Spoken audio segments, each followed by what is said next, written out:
name is Kenny.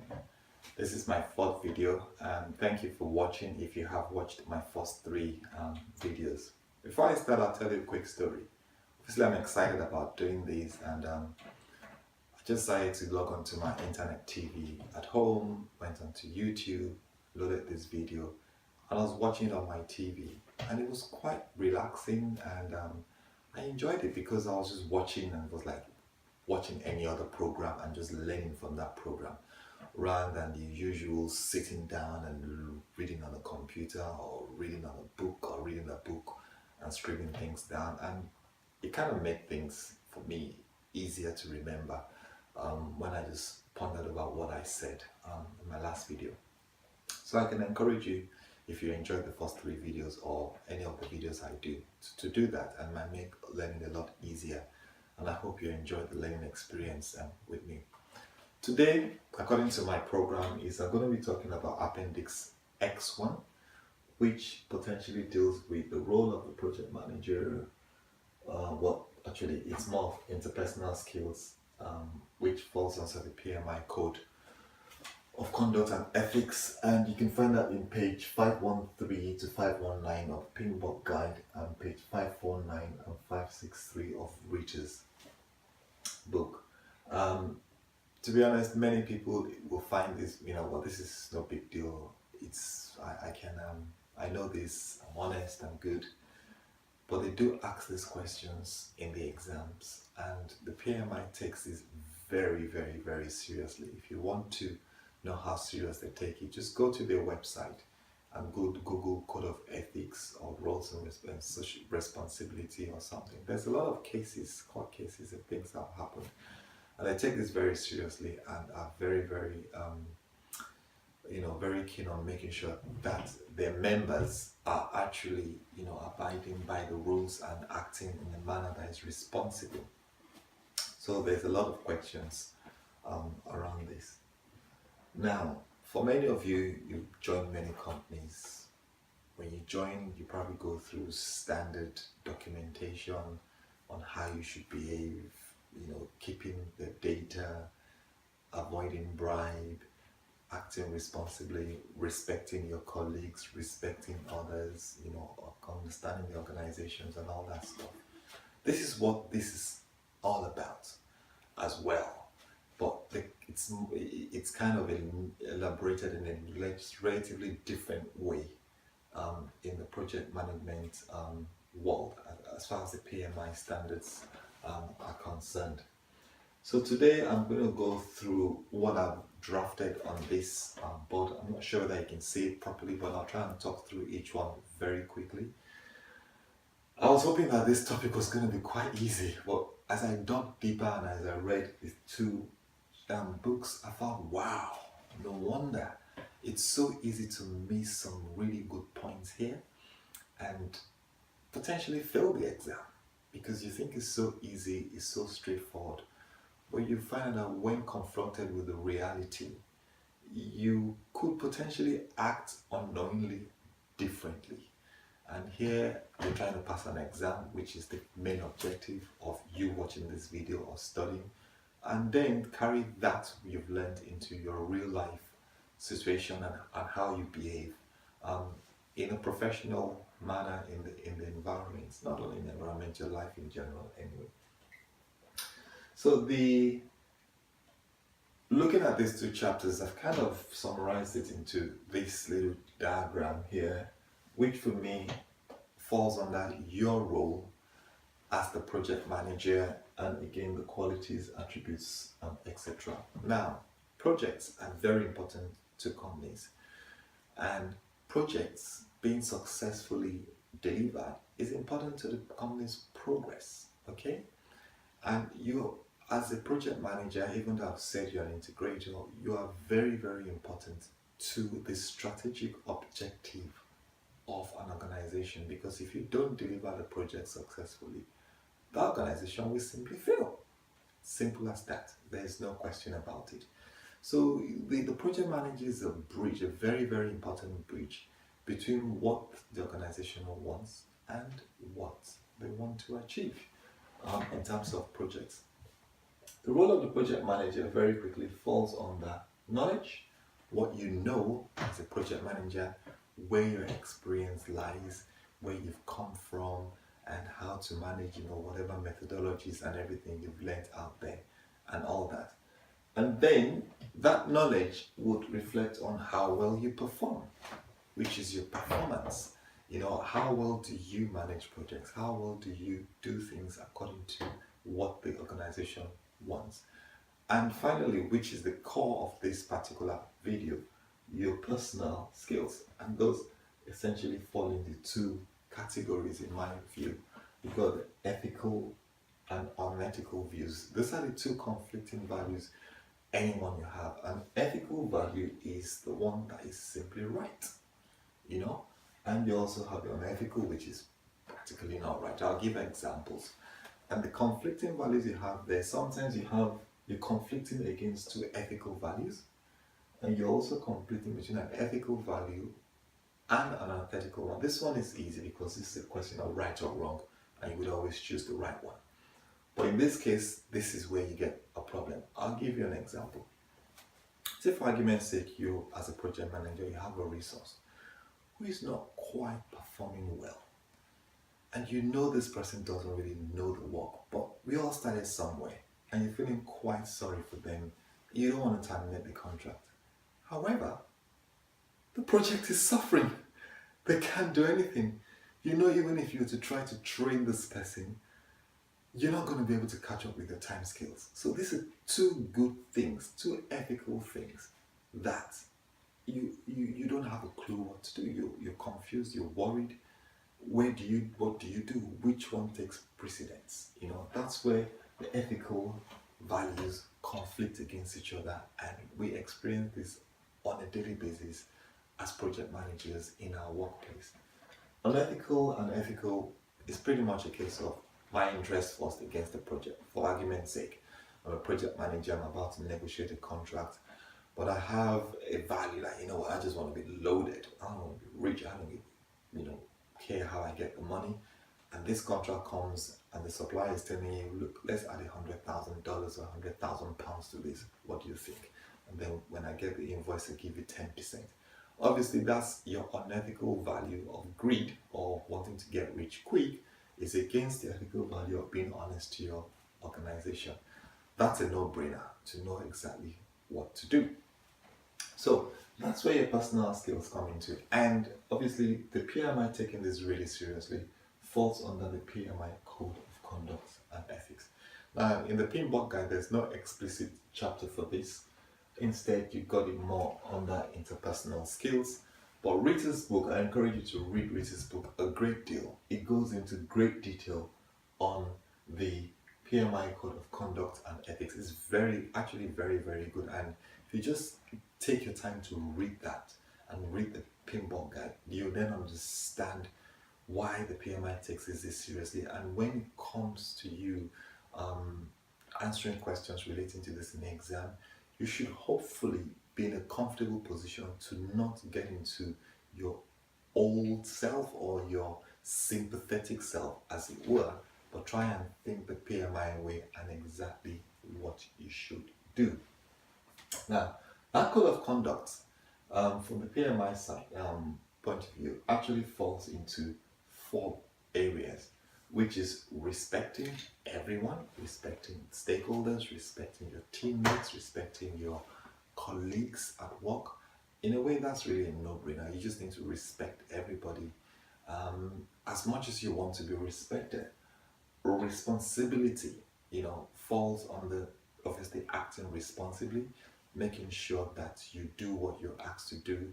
You go to an organization, they tell you, do not copy our data into your disk and take it home and all that stuff. That all falls under responsibility, making sure you act in a responsible manner, making sure your communication, the way you communicate to your colleagues, making sure the way you basically carry yourself in the office is in a responsible and respectful way. Fair to everyone as well. You have to be fair, make sure that you treat everyone equally and do not show unnecessary favoritism, and also be fair to those who work really hard and, appreciate them and acknowledge their work. It's a good trait to have as a project manager. So you need to make sure that that is part of the qualities and that you abide by. And finally, honesty. Honesty is very, very key. You need to be very honest about your opinions, be honest about your views. As a project manager, because the director has said you have to finish this job tomorrow, doesn't mean you have to. If you honestly think that that constraint is not realistic, you have to be honest to say and be bold enough as a project manager. Say, in as much as you will do whatever you can to meet that time constraint, you honestly do not think it's physically possible to do so. So be open and honest. Well, how do you feel when you start hiding project status reports and trying to look good on your file? I'm quite happy to put a rag status of yellow or red on my report because it gives management attention that I need help. So do not try and make it green on purpose so that you can get that end of year bonus for the sake of it, or make your project look good and then you change jobs or you leave and they find out that absolutely you've done nothing or that is good and the project is crap, to be honest. So honesty is very, very key. All of that then falls into one big another umbrella that I have there, which is leadership.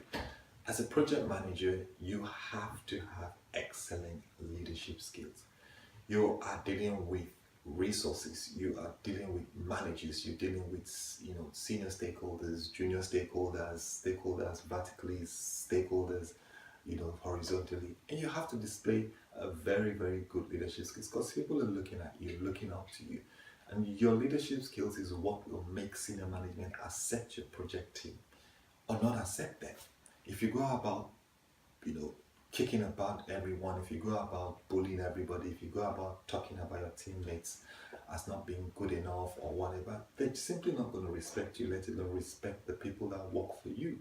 So you need to make sure that you actually display excellent leadership skills.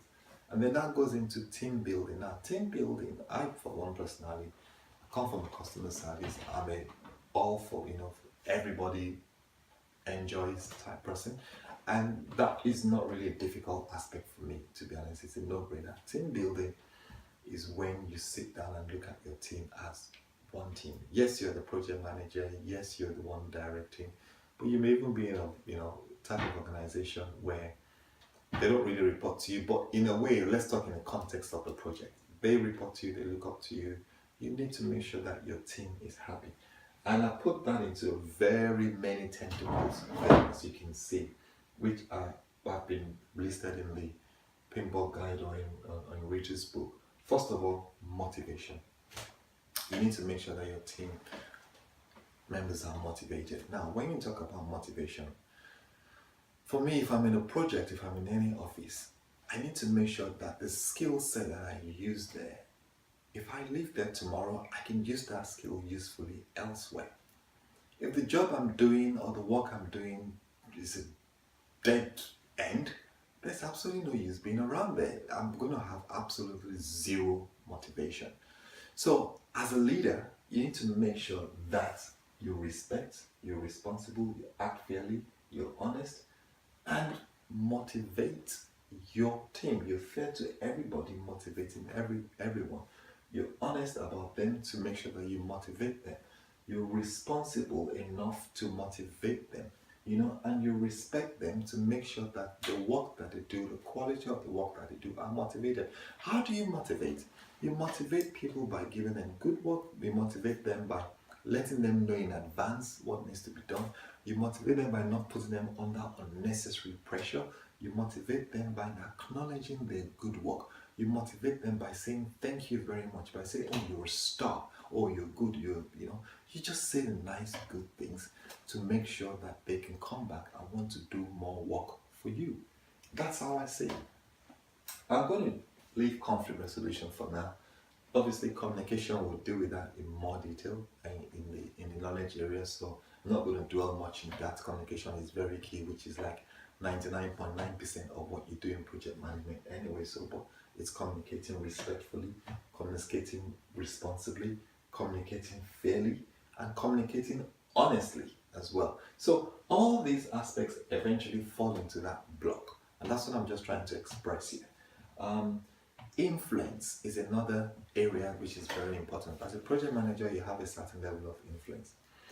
The company trusts you, they entrust you into as far as the exam is concerned, we're talking possibly big contracts, yeah? And you need to be able to exert your influence responsibly, fairly, honestly, and with respect. Do not use your influence to your own gain. Do not try and twist the arm of a resource or a colleague in such a way that it would, hurt them or be derogatory to them, and in effect be to your gain because you just care about delivering the project. For example, your colleague says, "Oh, I'm sorry, I have to go on holiday because I have to see my mom." And you say, "Sorry, as project manager, I cannot allow you to go on that holiday," and you exert unnecessary influence to their disadvantage. You have to make sure that you are fair to your judgment and ensure that you make the right decision towards obviously meeting the project goals, but also again motivating your project resources. Coaching. Coaching is very important. If you, as we go down, there's a part where you say develop project team, where there's a resource who doesn't quite know how to do or what to do, and then you then try and speak to them, not on the mentoring side, but you try and identify what their weaknesses are and provide training and guide them. Coaching and motivation tend to work quite closely together because the more you talk to them, the more you engage with them, the more you are not necessarily friends, but at least work as a team. Let them all be involved, and you just basically guide and help each other. That helps you to get closer to your team members and effectively provide advice wherever you can. Decision making process. Now, decision and conflict resolution could kind of work together, but again, I'll go back to that. Do not say because you're the project manager you have to veto every decision. A decision has to be collaborative. You have to work together. As a project manager, go to my resources sometimes and say, "Oh, what do you think about this? Are you happy with this decision that I'm going to make with this stakeholder? Are you sure it's okay with you on time?" And this and that. I check on them on their holidays and all that stuff. Make sure that the decision is collective. Do not feel that because you're right up there as project manager and they are down there, they do not have a right to any of the activities in terms of planning, decision-making process, or analysis, or whatever it may be that you need to do. Is a team. The more you have them, the more hands on deck, the more engaged they are, the more fulfilled they are, the more motivated they will be about being part of the project. That's what you have to be. That's where you have to be very careful when you make decisions. Negotiation. Negotiation comes in all angles of the project. Negotiation comes in when you're trying to talk to functional managers, for example, operational managers for resources. You have to have the power of negotiating.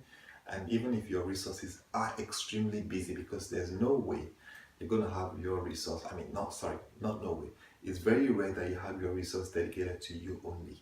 You're probably going to be sharing resources with other companies. So you need to make sure that you're able to use an effective negotiating skill, that you have. Go and practice it if you don't have it, and read the books on negotiating so you can have a win-win situation. Make sure that you have a right balance when you negotiate. When you give up something for the other party, let them feel that you're giving something of value rather than feel beaten or feel cheated. Like, look, I'm going to allow you to do this, but I need to get something back in return. So negotiation is extremely important in that area. Trust building. Obviously, you need to create trust. Don't go around murmuring behind your teammates. He doesn't do well. I don't really like him. You don't really want that. Be able to build trust, because if you're talking that to that person will think you could do the same thing for them behind their backs. Do not talk behind the backs of your colleagues or anyone, or backbite to say the wrong things, because it might come back to you in the wrong way, and that's not going to go very nice. So By doing that and making sure that you set the tone, you walk the walk and you talk the talk, or you walk the talk as they may call it, what you want to do is to make sure that your team is so integrated and that they trust each other to be able to openly speak their grievances and openly, talk well about each other without any problems. So that is very important as a project manager. I'm going to now go back into conflict resolution, because this topic is usually quite touched in exams a great deal. Conflict resolution is initially a case whereby obviously conflict, you're trying to resolve an issue that might have happened in your team. Primarily, it is the responsibility of whoever that conflict is with to deal with it themselves. Let's assume that conflict is not with you and somebody else, it's with maybe among your team members. You need to make sure that they take care of it themselves, with you just providing what you call leadership by exception, except if it gets out of hand. But if it does come to you, the first thing you need to do is to collaborate and try and discuss the conflict. Perhaps you may even come up with a good or better solution that they might be thinking of, or something much better than either party are thinking of. And if collaboration doesn't work, then the PMI talks about 4 different ways of what could happen. You could be assertive in a way that's kind of putting on some way to say, look, we've got to move on this because this is affecting this project and this is how I want it done. I hope everyone is happy with that, because we can resolve this, but we've got to move on. We have a job to do here. Our responsibility is to the organization, is to the successful delivery of the project. So you're assertive about making that decision and you move forward on that. Or you can decide to have a bit of a compromise. You have to try and negotiate with the 2 parties, or if it's you and somebody else, to kind of give a leeway on whatever you're standing by and find somewhere in the middle that meets each other's needs, and no one feels that they've lost anything. In effect, think win-win when you do a compromise. You can also choose to accommodate. In a way, that's a kind of a lose-win situation whereby you know what, I can't be bothered. I'll just take it on. Let's just move on. You kind of accommodate it and you live with it. Might be some dude who's just quite irritating and constantly whining, constantly talking, constantly makes a mountain out of a mole, and there's no way you can resolve this with this person. So you just basically accommodate that particular behavior, for example, and just get on with it. As long as the job is being done, you just keep quiet and move on. And finally, you avoid the conflict completely, which is not really a good thing, but hey, sometimes rather than destroy you, just basically just avoid it, ignore it, don't discuss it, and just let things move on. It's a little bit more like the accommodate side of things, but it's avoidance, and as the example presents itself, you know exactly what you're doing. So what I've done, again, moving on, is I've kind of extended all those qualities that a project manager should have to here as well, which is a project manager should always be an inspiration to his team members, our teammates, and to stakeholders, and even to stakeholders vertically. That's they look at you and they're inspired by your ethics, they're inspired by your respect, your responsibility, your fairness, and your honesty, and generally the way you work. Make sure that everyone looks at you, as a role model in the office. You have to be able to delegate firmly to your team members. You have to be driven, you have to make sure that you just want to deliver. You just enjoy the fact that you are delivering projects successfully, that you're going about to do whatever it takes, not the wrong things, but whatever it takes within the context of the organizational culture to ensure that you achieve what you need to achieve. You have to anticipate the needs of everybody that you manage, anticipate the needs of the project, forecasting, and this again helps with your risk management skills, and take it on from there. And you have also anticipate problems, which is also following with anticipate needs, again risk management and planning ahead of time. kind of forgot this, all of this works together because in an organization you could have differences in culture, differences in behavior. Every organization has politics, let's face it, and you can't avoid it. Instead of avoiding the politics, you've got to play the politics safely, respectfully, fairly, and honestly, and make sure that you're very sensitive to people that are from other cultures.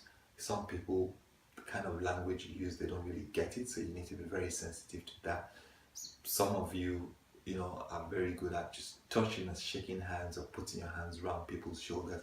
You need to be very careful because you could be invading someone else's space in doing that as well. So you need to make sure you're extremely sensitive to people that work with you in the organization, whether they're in your project team or not in your project team.